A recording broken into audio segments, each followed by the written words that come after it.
Hey everyone, welcome to the Revenue Growth Architects podcast. It's Christy and Charlie here. And today is our first episode of the new year. It's 2025.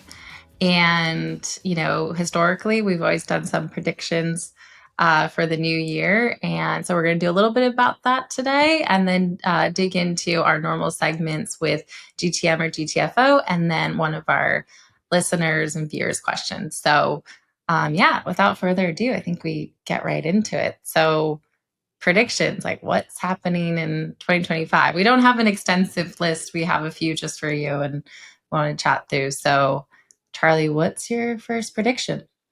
Yeah, so we have three. The first one I think we're going to start with is about AI, because I think how can you not talk about 2025 without bringing up AI? Yeah. And this might be somewhat, I don't think controversial, but maybe a little bit on the devil's advocate side of the spectrum. Let's not jump in on the bandwagon. Yeah, and maybe also different than some of my perspectives in the past on this topic. So the prediction is when it comes to go-to-market tech, and specifically, go-to-market ops, the role that, the consulting that we do, a lot of our listeners, the roles that they do, I think there's going to be somewhat of a flat and minor incremental kind of lift in terms of the adoption of the tools, the benefits from the tools, AI tools in particular, going across this year. Mm-hmm. And the reason why it's somewhat, contradictory to maybe some other people's opinion, they might think, by the end of this year, we're living in some crazy kind of AI world where every workflow is being powered by AI. No one has a job anymore, and AI is just running everything. And I think so, we can get into it in more detail, but kind of the TLDR high level, I think, as I've seen our clients start to adopt these types of tools, as we see what tools come onto the market, the flood of these AI tools, a lot of them to date have been pretty kind of incremental improvements when you think about the actual customer experience. Yeah. And there's still a long way to go to fully trust, AI to be running, really, really high priority, really important business processes, how you're actually structuring and architecting your data and systems. And I think that just for the next year, there's going to be some more adoption for sure. There's going to be more people using these tools, but I don't think there's going to be an explosion. Yeah. And I would say the last couple of years, there's probably been more of an explosion than there might be this year, where everyone's starting to use ChatGPT. Everyone started to use some of these tools. It went from like kind of 0 to 1, and that was kind of a big change. Maybe not 0 to 1, like 0 to something, but it was a big jump from where it was. And I'm not, against AI at all. I use ChatGPT every day. I use AI tools all the time. But I just think a lot of that kind of initial benefit, particularly in the go-to-market ops and go-to-market world, we've kind of realized some of that. And the next step is going to be like slightly flat and incremental over the next 12 months. And then after that, I'm sure, lots of improvements. There's going to be, a massive change from AI in the future for sure. But I just think the next 12 months, I don't think we're going to see, my prediction is December 2025, we're going to look back and go, things are somewhat still similar as they were in January. Yeah. What do you think? I think I agree with that. I think also, I think it's going to be like a slow burn this year. I think if you look across like LinkedIn and things like that, it makes it seem like, oh my God, everyone's adopting AI. I'm going to be so behind. Like these tools are going to be groundbreaking for us. And I think the realistic kind of thing that's happening is, yes, there are some companies who can be a bit freer to use some of these AI tools, definitely more on the smaller business side. And even then they start to use them, and what they actually just use it for is like some shortcuts to do certain things like data research and stuff. But when they actually then go to use it to like create content and things like that, I think that's where it falls short. And then you want like a human intervention or a human perspective anyway. And so I think that people have been burned with those initial experiments, and they're maybe like going back and going, okay, hey, actually, maybe we don't want to do that. We want to do, more of like a way to stand out, which is don't use AI in some way. Well, yeah, with content generation for sure. Yeah. And then for the larger companies, it's a lot riskier for them. One, taking their their private information and trying to feed that into something to get, analysis. That's really hard for them to do, if not impossible. Also, these companies are very small, so them trying to engage with the larger company is going to go through I feel like are going to hit a level of like procurement or due diligence where it's not even going to be accepted. And then also, depending on the type of tool, if it's not easily usable or attainable for the team to actually like use it and get value out of it, if you need someone who's more of like a growth marketer or hacker and that needs to do more coding, it's not really going to take off. It may take off with like one person, but in a large company, there's not that flexibility where you can just be like experimenting on these tools. So I feel like it seems like people could be falling behind with not investing in AI tech, but I think we're actually seeing that maybe on the small business side, but even there, I think people are trying it and finding it's not actually this like silver bullet they thought it was me. Yeah, I think there's so many factors here. So one, I've heard this a lot in this AI context, is that people overestimate what you can do in the short term and then underestimate what you can do in the long term. Yeah. I'm not underestimating what could happen long term. Right. I think I'm agreeing though that in the short term there's a bit of an overestimation on what we're going to be able to achieve over the next 12 months. Yeah. So there's that. I think that's an important kind of context with this. And then I think so. If I think about one of the kind of standout tools of 2024, which had AI capabilities, what do you think it is? Clay. Yeah. Okay. Clay. And you think about what Clay can do. Obviously, it's a great tool. People love it. Yeah. There's a lot of things you can do with it. But then when you actually kind of think about the true outcomes that you can achieve, so Clay, kind of one of the big use cases, right, is being able to personalize emails based on all these at scale, based on way more enrichment data points that you can do with like web scraping and all of this stuff, and then get AI to write different columns to be able to then put that into an email. All this, great, super interesting, great tool. We've got clients that use it, they like it.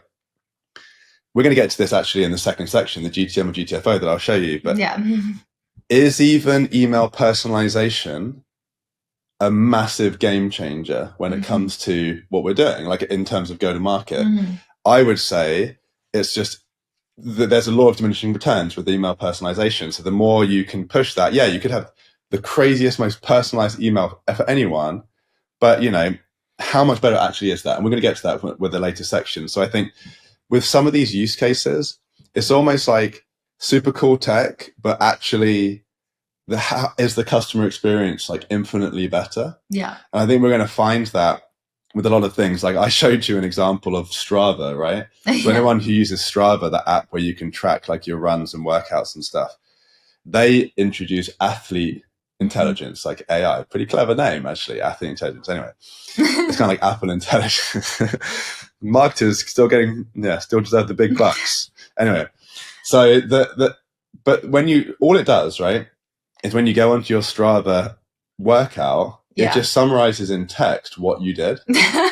So if anyone actually uses Strava, let me know if you've seen it. It is such a pointless thing. Yeah. I think there's so many examples like that. And this comes to another point I wanted to make, is that so many tools are just adding kind of AI to them. Yeah. And it's like, is this actually making this better? Right? Yeah. Another example would be there's some tools out there, workflow automation, like Zapier is an example, where you can kind of write what you want it to build.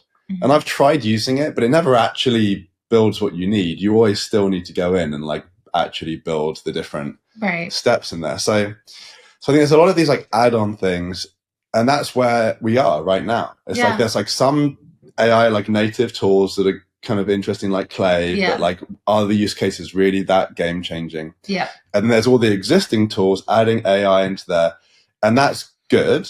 But there's some just very much incremental steps. So like, does our job day to day look that much different today than it did 2 years ago? I would argue probably not. Is it going to look massively different by the end of this year? Probably not. Is it going to be massively different in 5 years? Probably. Right? So like, I think this year is like where there's probably going to be a lot of these true AI native tools being built that are going to be game changers, but are they going to be released and massively adopted in 2025? Yeah. I don't know, probably not. That's at least my prediction. Predictions aren't always right.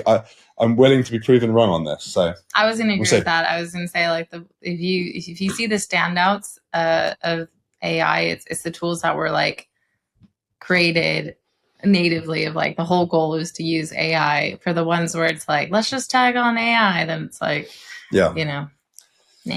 Yeah. So anyway, yeah, they're called predictions for a reason. They're not called like actually saying what's going to happen in 100% reality. So I could be very wrong. We'll see. Yeah, could be a clay agency by the name. We do actually support our clients. We do, but we're not kind of pivoting only to that, obviously.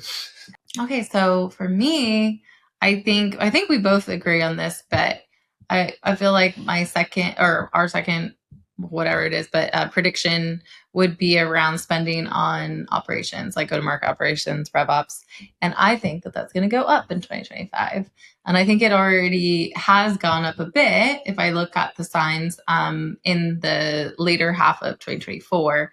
Some of that could be due to like people are very conservative with their budget and they realize, oh, we actually need reporting and we haven't invested in that area, and or the operation sucks, so they can't get the insights that they need.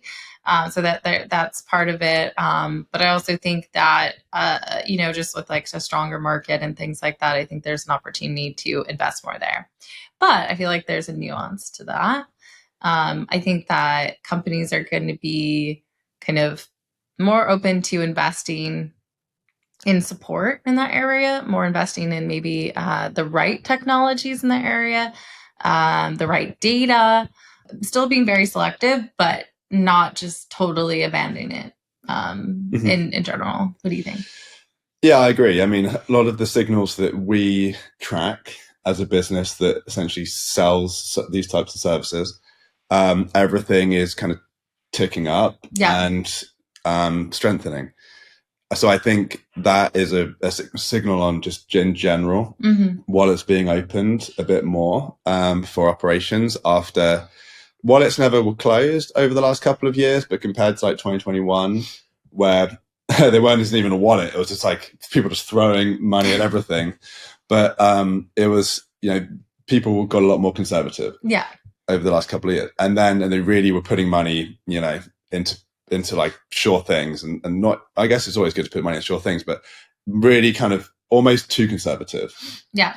Now companies are kind of realizing, okay, we need to spend to make money. We need to fix our foundation. We need to get our data in the right place. We need to have a reporting. And a lot of this ultimately comes down to efficiency.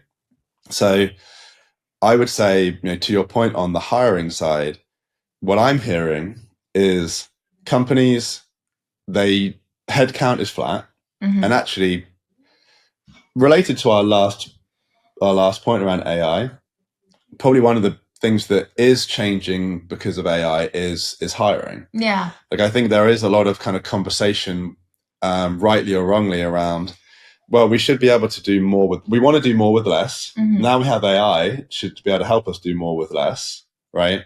So we'll keep headcount the same, but we still need to invest to be able to build out our infrastructure, get our data in the right place. We still have these big initiatives that we need to, pull off. And if we do want to implement AI tools, we need someone to help us do that. And we need someone to help us integrate it into our full stack. So there's more work than ever, but then maybe there's less kind of in-house resources. So then that leads to, still more spending in general. So I think I think all the other part of this as well is just finance getting more involved in not just, RevOps, but more in go-to-market ops and marketing ops. Yeah. CEOs like getting more involved. Like a lot of our sales conversations now are not just marketing, right?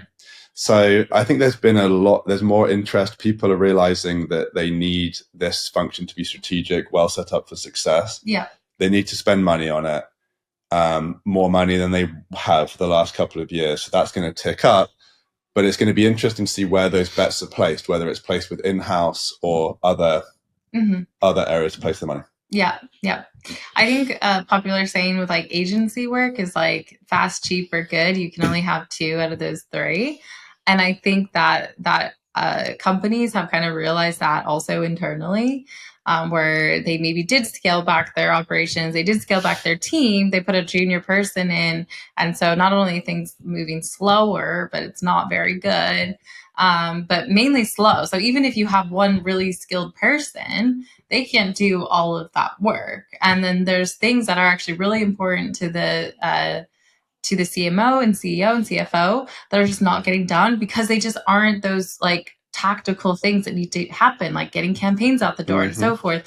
And there's only so long that you can only invest in that and the time, and then wait until the last minute, like a board meeting, to try and scrap things together.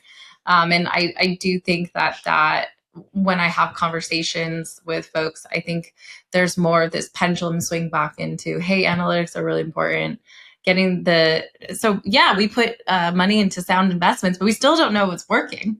So like, how can we actually make continually, sound investments? So I think the big shift is going to be investing more in the power to do more strategic reporting and sales process. And yeah. The other thing I think I would say on the upside, because companies have historically never invested enough, it's like you can't really invest less, right? Yeah. So it has to go up. Well, some did. Some just slashed their teams even when they didn't. That's true. But I would say, but related to that, a lot of companies now, we're speaking to companies where, okay, they're trying to do more with less, or even actually less, when they've like let go of all of their sales team, or we've got a few clients we talked about in a previous podcast where they've let go of all of their SDR team. Yeah. Mm-hmm. Operations, one of the core reasons and capabilities and big parts of the job for operations is helping a company go through some kind of change that requires like an operational shift, right? So you let go of all your SDR team. Who do you call to help you do that? Your ops team, right? Yeah. How do we route leads to AEs? How do we get AEs to help kind of actually follow these? How do we report on this? How do we see if who's going to do all that work? Ops people, right? Yeah. So ops people maintain, they help through change. Whether you're increasing your team, decreasing your team, there's always more work for ops. And when we're going through this like fundamental shift and change over the next, we have been over the last year or two and going into the future with tools like AI, or the fact that a lot of B2B SaaS companies are less reliant on headcount and they're focusing more on efficiency. Yeah. All of this just requires a fundamental change to the infrastructure, the architecture that you have, the tools that you have, the processes that you have. So who do you call to do that? Your ops team. So there's going to be more work for them. Hence, you need to spend more money on it. Yeah. Okay. The last one. So I feel like we talked about this a good amount in 2024, but I think it's now like actually like coming to fruition, and especially a conversation we've had. But I think ABM is going to change. I think that companies have realized that their ABM strategy was like a tool. And that's not a strategy. And so I think there's going to be more of a focus now on actually the operations around ABM. Also, companies being realistic and being like, is ABM right for us? Or do we just need to have, like I said, account-based operation? So, and that's literally just focusing on accounts. Like, how are we going to structure them? Like, what data do we get? Which ones are we going to prioritize and tier? How are reps going to share those with an SDR and so forth? All that's super important, whether you have the marketing behind it or not.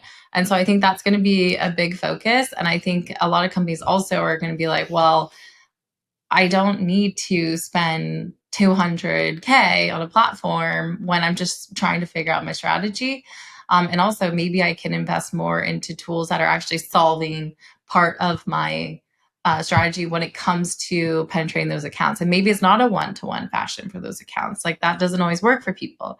Maybe they do need to focus on like, okay, how can I just get more prioritized data, or scale out our whole like marketing for those, or even how do I get in front of those accounts? And I don't mean even just doing outbound, but really trying to figure out a full kind of marketing strategy than just cold emailing them. Yeah. So I think that that's going to be a big thing. I've already heard of companies. I hate for lack of a better word, shitting on technology, because I do think that some are good and have their places, and especially ABM platforms can be very useful. But I think that companies, I'm hearing, are like more like not seeing that realization. I think that is because they haven't had that strategy and operations behind it. Totally. Yeah. I think if you want to hear some really good thoughts on what is the difference between ABM and just and account-based operations, and the questions to ask if you really want to know if you should be doing proper ABM, Chrissy, you did a video on it. So go search on our YouTube channel for 5 questions to ask before you do ABM. Yep. Because I think for us, it was a major unlock and kind of like light bulb moment. I remember kind of mid or earlier this year. I forget now, it's all blending into. Earlier last year? Earlier last year? Okay. Sometime in the past. Well, it's a new year, so it had to have been last year. Oh, of course, yeah. Okay, I'm losing it. We're in 2025. Okay, I need to write this down like 100 times. Yeah. When we were debating this, and I think one of the big realizations we have was like that not every company needs to do ABM by the definition of true ABM. Yeah. Like when ABM first came out, it was all about spearfishing versus spear fishing with a net. It was like John Miller, Engage Joe. I remember reading that like white paper on what is ABM, like 8 years ago, whatever. So, and you don't go spearfishing like to try and catch 1,000 fish, right? You go spearfishing to catch like 1 fish. You can't catch loads of fish. So, and you're trying to get like the 1 fish is going to make it worth it and make your day kind of worth going down, spending a whole day trying to get that 1 fish. So, because that was the promise, that was the reason why ABM was important. But then a lot of people, it kind of got bastardized and got turned into like, well, anything's ABM. Right. If you do an account focus, but then that is just marketing. Yeah. Like ICP marketing, like focus marketing on your target market. Yeah. So we ended up having these conversations with clients, and like I remember this one where the CEO we were trying to get like a target account list, and the CEO was like, well, we can sell to anyone, but we want to do ABM. Like literally anyone, like not just anyone in this particular vertical, like anyone basically. It's like, well, if you can sell to anyone, then why should we focus on 100 accounts? Right. There's tens of thousands of accounts we can go after, you can sell to. All of them are equally good to sell to.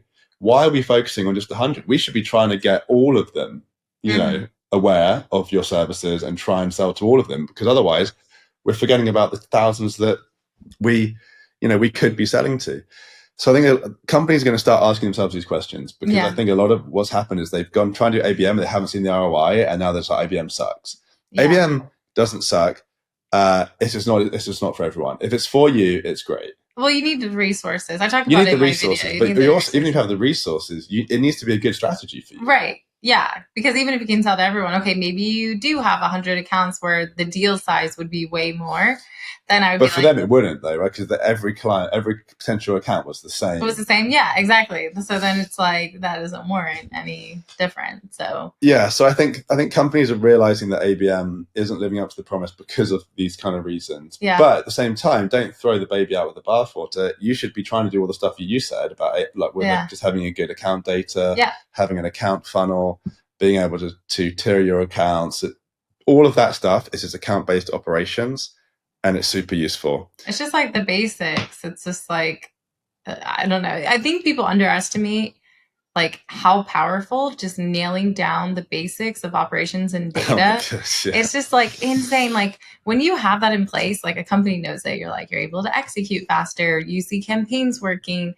Your team's not running around with a hair on fire. Your team's happy. The sales team are actually focusing in the right place. That incremental improvement from all of those things happening are way better than you trying to figure out what next new amazing ABM campaign is, honestly. Yeah, so I think that's a strong one. I think that's a strong prediction. I think I see it already happening, and I've started to see some more commentary about it on LinkedIn, like more recently, was kind of interesting. Yeah. So yeah, there's our 3. I'm curious if anyone, listening likes, dislikes, has any others, Yeah, I want to hear others, because I feel like out of all the years, this one was like the one where there was a bit more like, well, things are kind of still the same that we saw, but there are these few things that are really standing out that I think are going to tip it. So, and my advice, so we've been doing this for how many years now? Like CS2 or? Just ops. 14 years. In this 14 years, 10 years running a business that just sells this work. Now, I think for all of those 14 years, I feel like it's always felt like everything's changing, but then nothing's changing. Do you agree? It's like it's always felt like there's some change, but then the foundational basics still have always mattered. Yeah. It's kind of like a fashion, right? Like, yeah, there's a lot of things that come into fashion are interesting, but like a really nice t-shirt and jeans are always going to like look good, you know? And that's like operations to me, like really good operations. So my advice to anyone, whether you've been doing this, longer than us or the same amount of time, or you're just getting into it, is that think about the future. You always have to have your eye on the future and keep ahead of the curve. Yes, 100%. But don't forget about the basics. Yeah. Learn about databases. Learn about the core architecture that you need to be able to track the funnel, and learn about different types of attribution. Learn about how to have a good sales handoff. All of these just core foundational elements are still really important, whether you have kind of a dozen AI tools doing some really cool stuff on top of it. Don't go too far into the future, because the basics are always going to matter. Maybe, okay, I say always is a long time. They're going to matter for a good amount of time. So